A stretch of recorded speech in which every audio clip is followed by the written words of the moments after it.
Hello friends, তোমরা সবাই কেমন আছো? আশা করি তোমরা সকলে সুস্থ আছো আর ভালো আছো। চলো তাহলে আজকে ভিডিও শুরু করা যাক।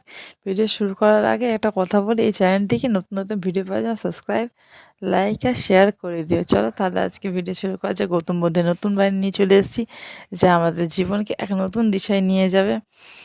গৌতম বুদ্ধ আমাদের জীবনকে নৈতিকতা শিক্ষাটা দিয়েছেন, যার মাধ্যমে আমরা নিজের জীবনকে দুঃখ নিরোধের উপায় এবং অষ্টাঙ্গিক মার্গের মাধ্যমে কীভাবে জীবনকে সফল করা যায়, তাই না বন্ধুরা? চলো তাহলে শুরু করা যাক। নীতি, নৈতিকতা ও শীলন পালন। নীতি থেকে নৈতিকতা শব্দের উৎপত্তি। নৈতিকতা হলো নিয়মিত মেনে চলে রাখা সুশৃঙ্খল সৎ জীবনযাপন করা।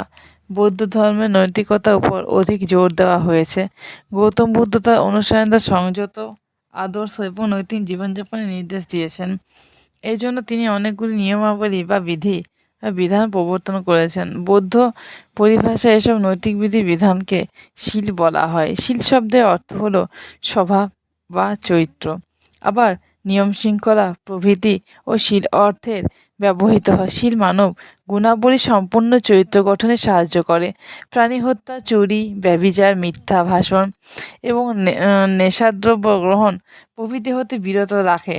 তাই মন এবং বাক্য সংযত করে, মনের কলুষতা দূর করে, নৈতিক জীবনযাপনে উদ্বুদ্ধ করে, মানবিক গুণাবলীগুলি বিকাশ সাধন করে। তাই বৌদ্ধরা শীল পালনের মাধ্যমে নিজের আচরণ সংযত করে, নৈতিক মানব গুণাবলী চর্চা করে। যারা শীল পালন করে তারা শীলবান নামে অভিহিত হন। শীলবান ব্যক্তি সর্বদা পূজিত হন, ভূষণ যশ খ্যাতি অধিকারী হন।